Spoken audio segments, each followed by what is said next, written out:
Pessoal, hoje eu vou estar dando continuidade no projeto aqui da motorizada com motor estacionário, a bike motorizada que eu estou fazendo aqui. Aí eu vou estar fazendo a suspensão dela aqui, que vai funcionar desse jeito aqui, ó. Que vai ser com esse amortecedor aqui, dois amortecedores do lado. Ela vai funcionar com articulação, aqui, com essa articulação e com outra aqui em cima, que é o que vai fazer o amortecimento. Eu vou estar fazendo agora aqui, que eu tenho que enlarguecer isso aqui para saber o amortecedor, para pôr o parafuso. Estou tirando isso aqui.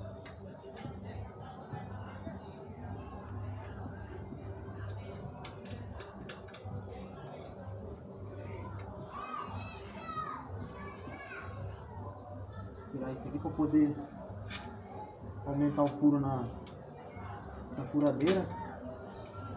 Depois Então, pessoal, eu vou estar aumentando esse furo aqui para poder colocar o parafuso aqui, porque isso aqui tá um furo M10 com a broca 10, nós temos que furar com a broca 12 para poder entrar esse parafuso, aqui, que é 12 milímetros. Ele vai entrar aqui dentro para poder parafusar esse amortecedor aqui, que vai lá na suspensão lá.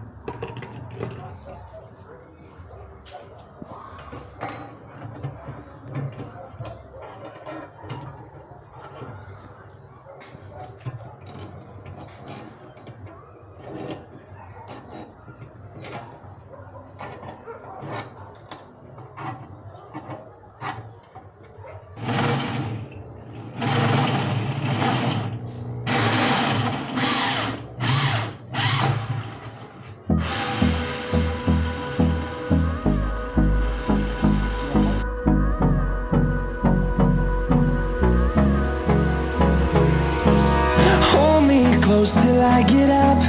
Time is barely on our side. I don't wanna waste what's left. The storms we chase are leading us, and love is all we'll ever trust. Yeah, no, I don't wanna waste what's left. Eu fiz essa peça aqui, vou estar colocando ela aqui, que é o que vai segurar o amortecedor para poder estar cumprindo a função dele de amortecer aqui. Aí eu vou estar reforçando o amortecedor para poder estar ponteando essa solda tudo aqui. Vou estar logo completando essa solda aqui. Então eu vou estar tirando esse guidão aqui para poder estar fazendo a solda no amortecedor, para poder dar continuidade aqui nesse negócio aqui. Eu vou estar tirando aqui.